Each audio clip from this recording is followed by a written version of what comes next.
What up, Countable Sports? We're back and we're talking about NBA today. Oh boy. Going over the bubble and how it's been playing out and for how it's been beneficial for what the NBA has wanted to do. I think it's been very successful. Oh, yeah, without a doubt. I mean, it's definitely the most successful start for all of the major sports. Yeah. But like we were talking about off camera, I mean, they have the least amount of players to do it with. Yeah. Like, I mean, you got, like you said, 12, 15 players. 12 to 15 players on your line, in your team. Max 10 coaches. So you. I think that's really, we're pushing it with 10 right. coaches. It's probably only like 5. Yeah, if 5. Yeah. You know? So, I mean, you got a couple equipment guys. Outside of that, I can't see what else you need. Yeah. So, I mean, you got 20 people max. Yeah. Probably. Well, how many hotels does that take for how many teams? Yeah. 20, 16. 4 teams? Yeah, 20-something teams they brought in. So, I mean, it only took a couple hotels. Disney's not even, like, running right now. So, no. I mean... That's what I'm saying. They've got everything right there to have. And they're not trying to play a full season or an abbreviated season. Correct. They're just playing 8 games to get their players back in shape for the playoffs and then doing the playoffs. And that's it. Yep.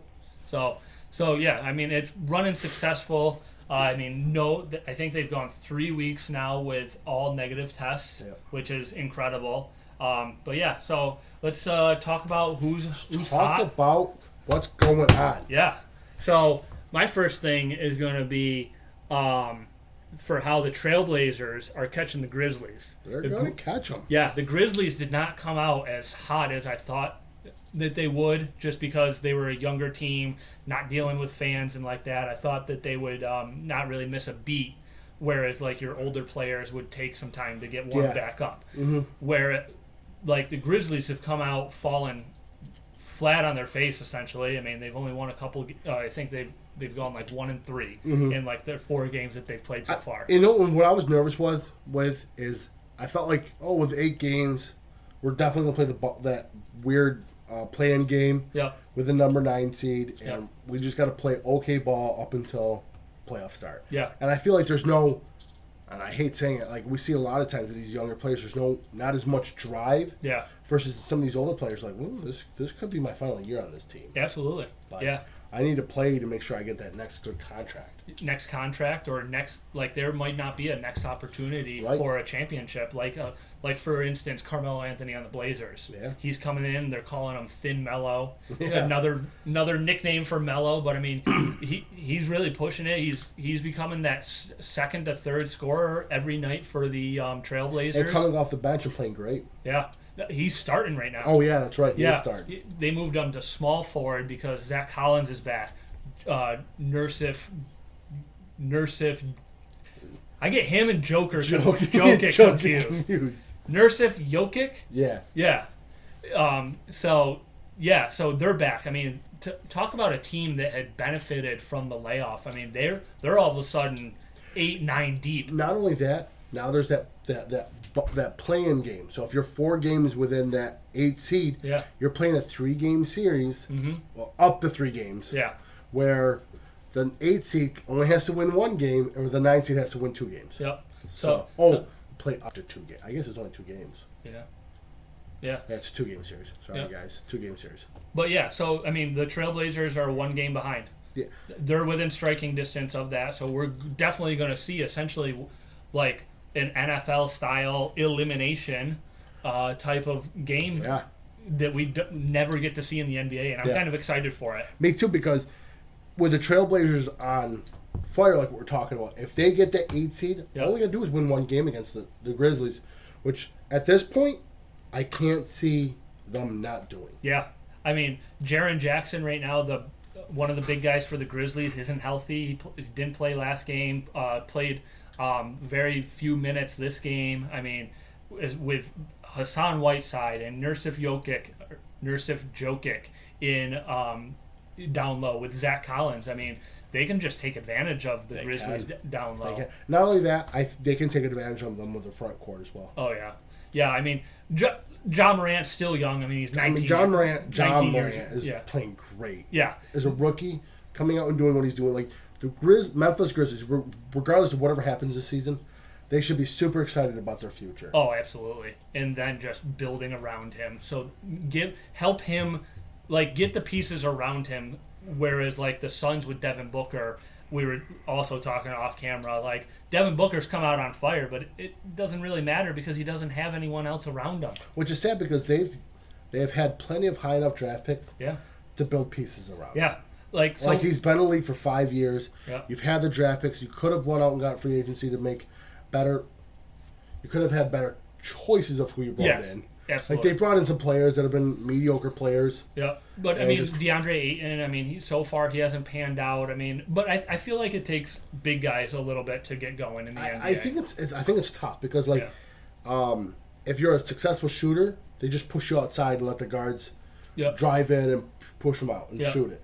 You're not seeing these guys that like Jokic, who the Nuggets make sure that guy gets the ball. Oh yeah, he's essentially the point guard to their offense. I mean, most plays run through him, especially with Jamal Murray being out the last couple of games. Yeah. So I mean, it's definitely interesting.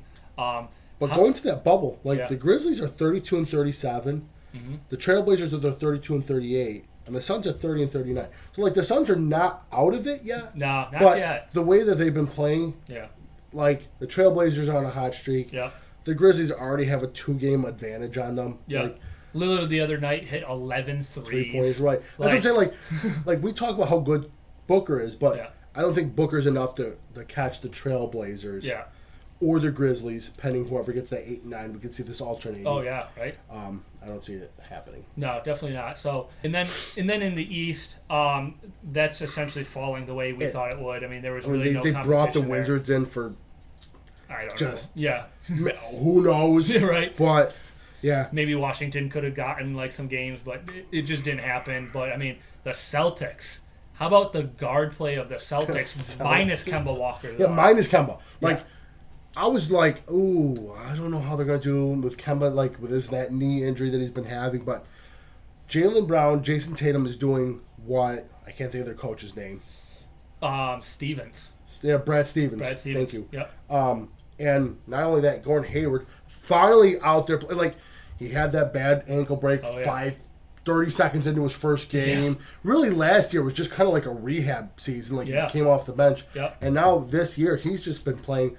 Why he's worth that money that they paid him. Absolutely. And we were also talking, too, we can see why the Celtics let Al Horford go last season, just because their guard play is so good on the perimeter that they're just going to pay a big guy minimum money to rebound and stand there and play some good defense against the guys that drive in. That's the sad thing about the NBA. It's all about guard play right now. Absolutely. And outside of Jokic. Absolutely. Outside of Jokic and maybe Embiid in there, but the Celtics, their guard play is carrying their team right now. And not only that's a scary team to play, because when I sit there and I look, because the Celtics right now, what's their record right now? The Celtics are going to be the third seed. They're going to be the third seed. Yeah. It's not really. So they're going to be playing against the Raptors. No. Well, right. They'll be 2 and 3 versus 1 and 4. I'm trying to think going ahead of I'm getting ahead of myself. Yeah. I know that. Gotcha. But I'm trying to think about if I had the Celtics versus Bucks or Celtics versus Raptors for that semifinals. Yeah. I would, as a Celtics fan. I'm not a Celtics fan, but if I was, I'd feel more confident playing against the Raptors than I would the Bucks right now. Oh yeah, definitely. Because the Bucks are just scary with how Celtics have you're gonna put Gordon Hayward on Tentacapulco. Yeah, I they've got nothing have no idea. They're probably gonna do is put Jaylen Brown on him. Yeah. Because Jaylen Brown's still 6'7". It's not like this guy's small. Yep, and he's thicker built. Yeah, you're probably gonna rotate between Jaylen Brown and Jason Tatum guarding him. Yep. And then still have your guard play from the other ones that aren't guarding him. Right. That's what I'm saying. The Celtics are scary because Kemba's not even playing and they're still killing it. Yep. Absolutely. And they got Marcus Smart even coming off the bench, who's just you don't miss a beat with him coming off the bench and being a facilitator. And defensively and just doing the hustle plays. Yeah. Jumping on the floor and grabbing the ball. Just everything you want from a guy coming off the bench to give you that energy, that edge, right? Because you need it. Yeah, absolutely. All 48 minutes. Yep, and the Lakers are finding out they don't have anyone coming off the bench. Well, you spend max money on all those players. Well, then again, I sit there and I say that, but they paid Gordon Hayward max money. They paid Kemba Walker max money. Yeah. And they're probably gonna pay max money for Jason Tatum and Jaylen Brown. Yeah. But that's still a couple of years from now. So yeah. So it's gonna be at that point, Gordon Hayward's gone. Yeah. So yeah, it's definitely gonna be. They've gotten lucky where the Lakers traded their pieces for Anthony Davis. So. Yeah, they traded Ingram, who turning out he's my pick for comeback player of the year. Yeah. I mean, he's doing amazing in New Orleans, and then like they still got Kuzma coming off the bench, but I mean, as a big guy, it's hard to be energy guy as a big guy in today's NBA, like coming off the bench. So it's like it's going to be interesting to see how the Lakers. And the Lakers right now don't even LeBron James out right now, groin injury. Really, to me, it's just rest days. Yeah, right. Like they have 35 plus years old. Yeah. Like, I mean, they've got like a 4-game advantage over the Clippers. Like, yeah. Right now the Clippers are trying to just stay above the Nuggets. That's what I'm saying. Like, to them, here's the thing though. Like to me, like I don't think it matters as much because they're still playing in Orlando. Like, yeah. I think that like it would have been like more of a push, like if it was a regular season. But now that there's no home field or away. Yeah. Like there's essentially the Clippers are either going to play the Thunder or the Mavericks. Like, who would you rather play? Yeah. To me, I would rather play the Thunder. Yeah, me too. I don't want to deal with Doncic. I don't want to deal with Doncic and Porzingis. Yeah. So like in my mind, like I would be playing, like for that third spot. Yep. Against or against that number 2 spot, I guess it would be, or 3 spot would be against the Thunder. Mm-hmm. So, but yeah, no, a big surprise though. The guy from the Nuggets. The Nugget, Michael Porter. Yeah. You know what the crazy thing is? John talked so much about him. John's my brother, if anyone didn't know. Yeah, right. We won't let him on the sports show because he talks out of his ass. But he has these moments. Yes. And these very fine moments. He talks someone up. And he talked Michael Porter up a lot. Oh, yeah. I only played for Mizzou. He was probably a top high school player of all. McDonald's player. Yep. He was all of those. I think he played a game for Missouri. Had back injuries. And I teased about him. I'm like, oh, it's another Dante Exum. Yeah, right. Like, another player he talked very highly. I don't think he's in the league anymore. No, he's not. Or he might be buried on a bench somewhere. Yeah, right. Might still be in Utah for all I know. Yeah. But that man came out and just played lights out. Yeah, 30 points, 12 rebounds, back-to-back nights. It's like, holy cow. Like, he grabs the ball, and it's like you have Jokic, where you have to focus so much on him. Mm-hmm. And so you put your best interior defender on this guy. Yeah. And you put, sadly, like a lot of times, like these 4 or 3 players, like you don't put your best defenders on them. No. Like your best players now are like 1 and 2s, really. Yep. And your guards, your guard play. Yeah, your guard play. Yep. And this, like, the Nuggets are going against what the norm is in NBA. Yeah. Like, that point guard dribbles down the court, let Jokic do whatever he wants to do, either go from the wing or gets the ball in the middle. Yeah. And then they look for Michael Porter right after that. Yeah. Yeah, no, Joker runs their offense, essentially. He is. And Michael Porter, what's been surprising, I think, to me is he has been explosive with his first step and just draining shots. Like people are afraid of his first step, so he's just jabbing them and rising up. Yeah, and he's shooting successfully. So because he's shooting successfully, you have to guard him tighter. Yep. Which is going to allow his explosiveness. Yep. Which, again, the Nuggets have been waiting for, I think, 3 years. I think so. Yeah, I think this is third year. It's either year 2 or year 3. Right. So he had that back injury. That's why he didn't play his rookie year. So they've waited for him, and like now it's coming to. Again, we talked about how the Trailblazers got lucky with getting healthy. Talk about the Nuggets. Yeah, with Michael Porter, with the energy he's bringing, and really with the Nuggets, they don't care who they play. No, like that's fine. You play against the Mavericks, okay? You'll put Porzingis on Jokic, fine. We're gonna get him in foul trouble like this. Yeah. Oh, you're gonna put him on Doncic. Yeah. It's just back him down. Yeah. Yeah. It's a no-win. Like, to me, as a Nuggets fan, I would almost rather play against the Mavericks over than the Thunder. Yeah. Yeah, definitely. Because they have Steven Adams, who could guard Joker better than Kristaps Porzingis. Yeah. Yeah. I say that, and I watched that one highlight, and Jokic literally abused Steve Adams. Right. Like, Steve Adams was so nervous about his jump shot that there was a moment I saw, like, he pump faked the jump shot and just bulldozed him over. Yeah. And Steve Adams was like, I know they kind of play with it, try to get the foul. Yeah. But it looks bad when you get knocked over. Oh, yeah, especially as a the strong man in the NBA. Yeah. I mean, he's one of the bigger... Well, you view Steven Adams as a strong man. Yeah. I mean, yeah. So, I mean, but, like, I would rather, like you were saying, face the Mavericks if I'm the Nuggets just because Joker's going to abuse Kristaps Porzingis. That's what I'm saying. Because like, if your best player is Porzingis, yeah, I want you to guard Jokic. Yeah. Because you're your number 2 offensive threat. Yep. Oh, I'm going to abuse you. Yep, absolutely. Yeah. Put him down low, and good luck. And that NBA experience that Jokic has, the way he runs the ball. Yeah, team is a surprise team. Like, if they come out of the West, I'm not surprised. Yeah. Because watching them, it's like, holy cow, like, this is a really good team, and they're doing it all without their only that, their all-star point guard. Yeah. They don't mind not pushing the ball. Yeah. Like, when they slow it down. When the Warriors win, the Warriors get up, they get hot. Yeah. They're shooting the ball. From mid-court, Steph Curry pulling up from three-quarter court, yeah. The Nuggets don't get bothered by that. Nope. Oh, it's a good three-point shot. Watch us do a layup again. Yeah, right. And still win the game. Yep. Like, they're fine with it. It's like, okay, good, keep shooting it, buddy. Yeah, they slow down the game, and which is interesting because, like, slowing down the game, you get less possessions then, and then you got to make more of your shots. And, like, if you're a team like the Rockets or want that explosiveness. Yeah, and, like, they want to do the with. Transition game, and they want to jack up a bunch of threes. Okay, go ahead and jack up a bunch of threes. You better make 30+% of them, otherwise I'm getting easy layups. Mm-hmm. And the sad thing is, like, they run it slow and then still shoot the three. And still are successful. Yep. Yeah. Yeah, no, they're a complete team, and it's going to be fun watching that team because they're matchup nightmares all over the court. They are. Yeah. Like, to me, like, after watching this, like, I know my prediction was Bucks versus Lakers. Mm. I still think that. Yeah. I think that LeBron still somehow gets it done. Yeah. But I'm more interested in the West games than the East games. Yeah. Like, I don't know, Bucks versus the Magic. Yeah. Right. Raptors versus the Nets. It's going to be nice because Kyrie Irving's still playing great ball. Kyrie's not playing. Oh, that's right. Yeah, Kyrie's not playing. Yeah, he's not even playing. Nope. No. Backup team's still winning. Yeah, right. They got Chris LeVert. And, like, yeah, that's right. Maybe Dinwiddie. Yeah. But the 76ers are kind of just, like, irritating me.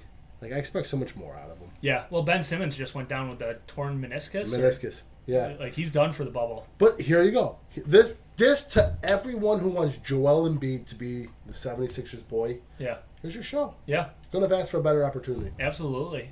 Sad about Ben Simmons, but right. Really, the whole comparison, like, you either want Ben Simmons or Joel Embiid. Here's your comparison. Absolutely. Yeah.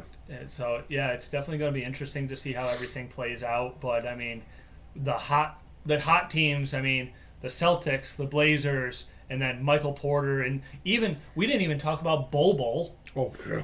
For, like, coming out of, like, the 10th man off the bench for the Nuggets coming out there again, almost a triple-double. I mean, having a 7-4-man run the court is incredible to watch. The Nuggets are a team I would not want to play. Oh. That's why, like, for the Lakers, like, oh, please, you guys can play the Nuggets. Like, if we face the Nuggets, we would rather play them in the Western Finals. Yeah. Versus in like round 2 games. Yeah, because that is just a team. Like, to me, it's probably going to be the Lakers versus Trailblazers, and then the Jazz or the Thunder or the Rockets. Which again, to me that's an easy road for the Lakers. Yeah. Yeah. Like, a lot of people think the Rockets are going to be like more to them because they beat them in the last game, but LeBron wasn't even there. Yeah. So. Yeah, and to be honest with you, the Lakers should just pound it down low with LeBron, with AD. Like, the Rockets' biggest man is P.J. Tucker. You're telling me P.J. Tucker can guard Anthony Davis or LeBron James on the block? In a 7-game series? No. Yeah, no. Again, we talk about explosiveness, that the Rockets are going to want to get out and run. Yeah. If you try to go out and run with them, you're going to lose. Yeah. Yep, because the Lakers just don't have the shooters to do it. And they don't have. They brought in all those older players, and they're just they're older players. Yeah. So it'll be interesting to see how everything finishes out. But the Celtics are the big surprise to me, though. Who's your Cinderella team? Cinderella team. So, like, I'm talking about, like, surprises you the first round, wins the first round, faces hard the second round. Again, you and I have talked about it. we think more of the top teams are going to make the playoffs and advance. Yeah. Who's your surprise team? Trailblazers. You're saying the Trailblazers are going to beat the Grizzlies. Yep. And then beat the Lakers? They have a chance to. You think it is a deep team, and where the Lakers are 5 and 6, the Blazers are 8 players. Right. I think the Lakers would rather play the Grizzlies than the Trailblazers. I think so too. Because you're going to have Melo.